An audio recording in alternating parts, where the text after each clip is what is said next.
Buenas noches a todos, bienvenidos a nuestro podcast llamado Ética y Práctica Médica. Esta noche le vamos a hablar sobre cómo los profesionales de salud se tienen que enfrentar o tienen que tener un equilibrio entre la eficiencia y la ética en la toma de decisiones. En cuestión del sector de salud se considera la bioética como una disciplina en donde los profesionales de salud deben de tener una toma de decisiones que preserven la integridad de los pacientes. Estamos aquí con la doctora Fátima Reta Jaramillo. Trabajó en el área de urgencias, en el área de la docencia y la investigación. Buenas noches. Hola, ¿qué tal? ¿Cómo están? Vamos a empezar con unas preguntas. Muy bien. Y si nos podría dar su opinión o platicarnos alguna de sus experiencias que ha tenido a lo largo de toda su carrera. Muy bien. La primera sería, ¿cómo describiría su trayectoria en medicina? Bueno, iniciamos igual que todos, ¿no? Como estudiantes de medicina. Mi preparación la desarrollé en CUCS durante 5 años, luego me fui a mi servicio social. Me tocó cerca de Nayarit, en una ranchería, hace ya bastantes años. Después regresé y hice un diplomado en urgencias médico-quirúrgicas, en urgencias, en el área de urgencias, y ahí tuve la oportunidad de trabajar mucho con pacientes en emergencias, como su nombre lo dice, y también tuve la oportunidad de practicar la bioética, ¿no? Porque teníamos que tomar decisiones todos los días, en todo momento. Después de eso también me dediqué a trabajar en la docencia, en la investigación, y actualmente tengo algunos convenios con CUCS, sobre todo en publicaciones científicas. Ok. A lo largo de su carrera, ¿cuál ha considerado usted que ha sido una de las experiencias más desafiantes o significativas que ha tenido? Bueno, desafiantes todos los días porque aunque ya no estoy en el área de urgencias todo el tiempo, siempre tienes que tomar decisiones. Te llega un paciente y desde que inicia con su problema te empieza a describir su situación y tú ya estás tomando decisiones, ya estás pensando si le vas a mandar a tomar estudios. Incluso tienes que ver el nivel cultural de la persona, tienes que ver su nivel económico, porque a veces sabemos la enfermedad, conocemos el protocolo, sabemos que hay que tomar laboratoriales, por ejemplo, pero sabes que a lo mejor la persona no tiene ni para comer. Entonces ahí empiezas a decidir y a definir qué es lo que vas a hacer para no perjudicar precisamente su bolsillo, su economía y demás, ¿no? Entonces todo el tiempo hay que tomar decisiones, más en el área de urgencias. Las decisiones son muy, muy importantes, sobre todo por la responsabilidad legal que tiene el personal de salud. Ok. ¿Usted considera que existen situaciones en donde la ética profesional se ha opacado por un ambiente hostil, como abuso de poder, la prepotencia de parte de algunos médicos o personal de salud? Sí, yo creo que sí. Mira, por ejemplo, recuerdo el caso de...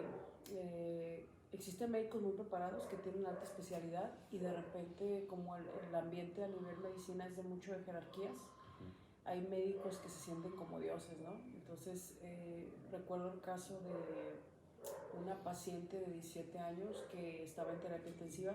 Invariablemente sabíamos que iba a fallecer porque ya tenía falla orgánica múltiple. Me refiero a que ya fallaba el corazón, el riñón, el hígado, entonces esa paciente no iba a durar mucho tiempo. Pero este médico, que era internista y también tenía una subespecialidad en terapia intensiva, la mantuvo viva mucho tiempo, solamente con el objetivo de estudiarla, para ver más elementos que le puedan servir para publicaciones científicas. Entonces, ahí la ética, uno como interno o como personal en formación, te sientes con cierto compromiso moral, sabiendo que estás alargando la vida de un paciente que finalmente va a fallecer. Entonces, ¿y el paciente no sabía? No, ni sus familiares. El médico les prometía que iba a mejorar, que iba a pasar un mes a lo máximo y que ella iba a mejorar, pero en realidad sabíamos por los datos clínicos que invariablemente iba a fallecer y así ocurrió. Entonces a veces el médico se olvida un poquito de su bioética precisamente y toma decisiones por interés personal o interés propio. Entonces hay que seguir los protocolos sobre todo. Muy interesante. Y partiendo de nuestra pregunta anterior, ¿cómo calificaría que son las relaciones del personal en el área de salud? Bueno, como te decía, yo creo que ya lo habrán notado ustedes también, ahorita que están estudiando la carrera, hay mucha competencia, todo se maneja, va a llegar un momento en que se maneje todo por promedios, los lugares, la asignación de plazas, el lugar donde van a hacer el preinternado, el internado, incluso la especialidad, es una competencia también. Y aparte de la competencia que se basa mucho en calificaciones reales que ustedes van a obtener, tenemos también que hay muchas jerarquías, o sea, el médico de base, digamos que sobre todo si tiene alguna subespecialidad o dos, porque ya ahorita están muy preparados, está muy arriba de los demás. Luego siguen los residentes que están estudiando especialidad, después sigue el interno, el preinterno y al final los estudiantes de medicina. No sé si ustedes han tenido alguna experiencia cuando van al hospital, pero a los estudiantes de medicina son así como que los demás baja, se oye feo decirlo, bajo estatus, categoría. Sí. En realidad todos somos personas, pero sí el trato es muy diferencial, ¿no? No sé si lo han vivido ustedes. Sí, sí lo hemos vivido. Ahí cuando íbamos en una clase de metodología, íbamos al hospital Soquipan, el profesor nos daba chance en grupos pasar a ver a los pacientes. Sí. Y ahí veíamos como los internistas o los residentes pues daban los casos clínicos y a veces hasta nos preguntaban a nosotros si veíamos las caras de los residentes o internistas. Como ya no saben nada. Sí, no saben nada. No, incluso hay médicos que te prohíben tocar un paciente o verlo directamente, ¿no? Se sienten así como muy elevados. Y está bien, o sea, son sus pacientes, pero no hay que olvidar que hay un proceso de aprendizaje en los estudiantes. Pues hay que ayudarlos en ese sentido, yo creo. Ok. Tomando en cuenta que esta es una carrera bastante difícil y que existe un alto índice de deserción de estudiantes, además de que la mayoría generan unos trastornos emocionales, incluso llegan a actos intencionales de causarse daño. ¿Por qué considera que se debe a esto? ¿Qué considera? Yo creo que hay muchas presiones educativas, emocionales, psicológicas. Hay que considerar que nosotros somos personas integrales. No solamente somos estudiantes o médicos, sino que también tenemos nuestras propias cargas emocionales. Y yo creo que para ellos es difícil manejarlo, ¿no? También te enfrentas todos los días con la muerte y con la vida. O sea, la posibilidad de que si tú tomas una mala decisión puede tener repercusiones en la vida de las personas. Entonces, es una presión muy, muy fuerte y creo que las personas tienen que tener un buen soporte psicológico y emocional para ese tipo de cosas.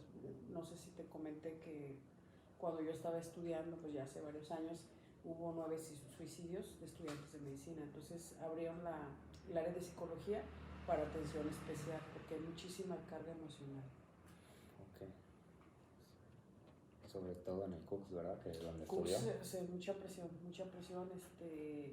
Los maestros son de muy alto nivel, te exigen demasiado, de repente pues ya tienes que hablar inglés para traducir artículos, tienes que leer un libro de un día para otro. Recuerdo que a veces puede haber sesiones médicas donde ponen a toda la generación de estudiantes y de repente a quien le toque le preguntan, si no sabes pues te exhiben, entonces sí hay un nivel de presión muy, muy alto. Esta humillación llegan a alcanzar. A veces sí ha pasado. Ok. ¿Usted cómo considera que se aplica el principio de la autonomía y responsabilidad en torno al estado de salud del paciente? Si te refieres a los derechos del paciente, pues hay diferentes vertientes. Por ejemplo, cuando hay una situación de emergencia y llega un médico o paramédico a atenderlo, un enfermero, él puede tener la posibilidad de negarse a esa atención y entonces firma un desistimiento médico y no lo puedes atender aunque tú quieras, ¿no? Entonces legalmente lo pueden hacer. Y también cuando ellos no lo pueden hacer porque están inconscientes o por alguna situación ajena en la que no pueden tomar la decisión, esta responsabilidad legal se va a los familiares. Entonces sí hay que respetar mucho la decisión de los pacientes. En el caso de que, por ejemplo, el paciente está en coma y esté casado, pero también tiene a sus hijos todavía, ¿a quién le correspondería la decisión? La responsabilidad legal es de la pareja, de la esposa. De la pareja. Ajá. Si no hubiera más, pues el familiar más cercano. Ok. Entonces sí, hay que ver mucho esas situaciones legales, son muy importantes y el médico las tiene que tomar en cuenta. porque a veces quieren decidir, uno quiere decidir por ellos, ¿no? Pero hay que tomar en cuenta, sobre todo en esta época donde la responsabilidad legal pues está a la orden del día. Hay que evitar las demandas y estar muy puntuales en esa situación. Ok, muchas gracias. ¿Usted cómo cree que se maneja la inadecuada atención médica cuando se requiere actuar con rapidez? Sobre todo en el área de urgencias, cuando llega un paciente, alguien tiene que tomar el control. O sea, no podemos quedarnos así. Si tú estás escuchando que alguien está en un manejo inadecuado, tienes que intervenir porque depende de la vida del paciente. De hecho, yo cuando trabajé en urgencias me gustaba mucho que había mucha participación entre diferentes especialidades, ¿no? Si llegaba un paciente en shock, por ejemplo, pues llegaba el internista o el ortopedista. Si tenía un sangrado por una fractura compuesta, por ejemplo, llegaba el ortopedista, o había diferentes áreas que se apoyan entre sí, ¿no? Entonces, si estás con un compañero y de repente, a mí me pasó, no sé si te puedo platicar eso. Sí, una compañera, nos llegó el caso de una niña de más o menos 7 años que fue violada, y mi compañera, el turno de ella para atenderla, pero ella se estresó mucho, se puso a llorar, así como las condiciones en las que la vio. Entonces, en ese momento ella no podía atenderla, tenía que hacerse a un lado y llegar otra persona para darle los primeros auxilios, ¿no? Entonces, alguien tiene que tomar el control, es muy importante en el área de urgencias, ese tipo de situaciones. No nos podemos esperar a ver cómo te va o a ver qué vas a hacer. Si tú ves que alguien está cometiendo un error, pues hay que intervenir, ¿no? Respetando a los compañeros, claro. Ok. ¿Usted qué papel juega la bioética en cuestión de la toma de decisiones en cuanto a las reanimaciones o a medidas extraordinarias? Sobre todo, es muy importante, sobre todo en aquellos pacientes terminales. Por ejemplo, cuando estás en el área de urgencias y llega una persona que previamente ya fue diagnosticada, por ejemplo, con cáncer, la persona, sobre todo si es mayor de edad, puede decidir la no reanimación. Entonces, generalmente le informan a los familiares, y cuando los llevan a atender, ellos refieren, no quieren reanimación, los llevan simplemente al hospital para darle medidas básicas de soporte paliativo, que es así como que mantener cómodo al paciente, y si no hay, si está la indicación de no reanimación, no lo debes de reanimar, hay que respetar la decisión, pero son casos muy específicos, ¿no? Si llega un niño pequeño, no quiero que me hagan nada, y tú dices, no le hago nada porque es un niño y va a llorar, pues eso no tiene nada que ver, tú tienes que salvar la vida. Hay que ver mucho la responsabilidad legal y respetar la opinión del paciente, sobre todo mayor de edad y en etapa terminal. En cuanto a los niños, la decisión cae en los padres. Si tú hablas con los padres, les comentas la situación y ellos tienen que decidir. Ahora, no es así si me quiero morir o quiero vivir, porque aquí recordemos que en México, hasta donde yo sé, no está autorizada la eutanasia. Entonces, el principio básico de la medicina es salvar al paciente, siempre. Ok. ¿Cómo se cubren las necesidades del paciente cuando los recursos del hospital o del centro de salud son limitados? Bueno, eso pasa mucho, sobre todo en hospitales públicos, lo van a vivir. Me ha tocado ver casos de pacientes, por ejemplo, que tienen una fractura, no sé, de tibia y peroné, y tienen que hacer una cirugía de ortopedia, y si no tienes el clavo específico, pues lo tienen que solicitar. Incluso muchas veces los propios pacientes o familiares de los pacientes lo tienen que conseguir. Pero sí me ha tocado casos donde los tienen un mes más internados porque no tienen material. Entonces, la primera línea sería conseguirlo a través del hospital, gestionar a través del trabajo social. Si no se puede, entonces hay que solicitar a los familiares. Pero sí es una limitante a la que todo el mundo se enfrenta, sobre todo en el área hospitalaria pública. Sobre todo aquí en México, ¿no? En México, que hay muchas deficiencias en el área de salud. ¿Por qué? Porque son muchos pacientes, tampoco podemos cargarle toda la responsabilidad al gobierno o a los hospitales, sino que somos muchos, ¿no? Son muchos diabéticos, muchos pacientes con insuficiencia renal, muchas personas hipertensas. Entonces, creo que falta más prevención para no llegar a esos límites, pero la realidad es que los recursos son limitados y hay que conseguirlos de alguna manera. Ok. Eh, ¿Cuál es el impacto de la cultura y las creencias personales en decisiones de urgencia? Muy importante la cultura, tomar en cuenta el contexto cultural del paciente, porque, por ejemplo, las personas que son testigos de Jehová, de la religión, que profesan esa religión, ellos no permiten una transfusión sanguínea. Entonces tú tienes que, en la historia clínica es muy importante porque tú vas a detectar usos, costumbres y ámbito cultural del paciente. Entonces, si se requiere una transfusión, tú debes de saber que las personas religiosamente no autorizan ese tipo de procedimientos. Entonces entras en la dinámica de hablar con los pacientes, tratar de conseguir el permiso para una transfusión. Y también, por ejemplo, la cultura wixárika son muy especiales en cuanto a su tratamiento, la manera como les hablas, si te acercas mucho. Tengo, por ejemplo, el caso de un conocido que pues no conocía mucho esa cultura y recuerdo que llegó a saludar a unas personas de esta zona de Jalisco y llegó, las abrazó y les dio un beso a todas, ¿no? Y una de ellas lo demandó porque les dio un beso en la mejilla. Entonces una práctica que para ti puede ser muy común, sin mayor importancia, para otras personas puede ser una ofensa. Entonces hay que tomar mucho en cuenta el manejo, siempre con mucho respeto, siempre con mucha mesura. ¿Le ha tocado alguna experiencia, por ejemplo, en lo que dice de las personas que son religiosas sobre la transfusión de sangre? Sí, cuando yo trabajé en el hospital Salvatierra en La Paz, Baja California, y nos tocó el caso de un niño que, bueno, hubo un accidente de tráfico y el chico estaba cayendo en shock. Entonces se le avisó a los familiares que teníamos que hacer pruebas para una transfusión sanguínea y ellos dijeron que eran testigos de Jehová y no permitieron la transfusión.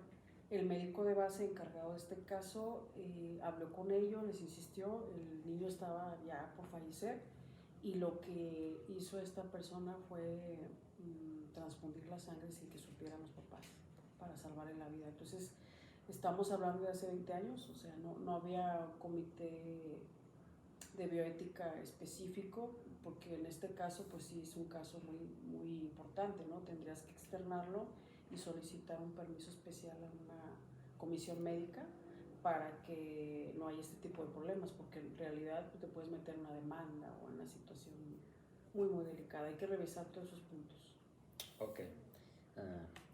¿Usted qué retos considera que existen en la confidencialidad y la privacidad de la información en un paciente? ¿Qué retos? Es un principio básico, la confidencialidad y el respeto a los pacientes. Pero bueno, tiene sus excepciones, ¿no? Si tú llegas con un paciente y estás sospechando que es víctima de abuso sexual, un niño o una niña, pues tienes que reportarlo a fiscalía. Ya hay un equipo especial para este tipo de casos. Tienes que reportarlo y ellos vienen a hacer la investigación. O sea, no puedes quedarte callado.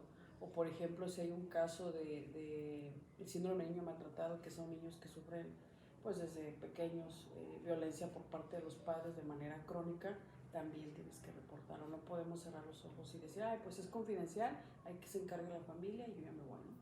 Entonces sí hay casos específicos. En lo posible, sí respetar al paciente, la confidencialidad, muy importante.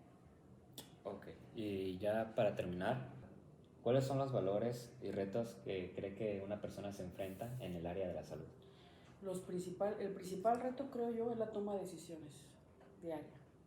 Desde que llega el paciente y ya te está platicando su problema, tú ya estás pensando en cómo lo vas a abordar, qué es lo mejor para él, ¿no? Y en cuanto a los valores, pues honestidad, respeto, equidad, responsabilidad, buen trato, básicamente eso. Ok, muchas gracias, doctora. Muy amables a ustedes, ojalá les sirva la experiencia que hemos tenido. Y muy enriquecedora esa actividad, la verdad. Con esta última pregunta concluimos nuestro podcast. Muchas gracias por escucharnos y nos vemos en la próxima edición.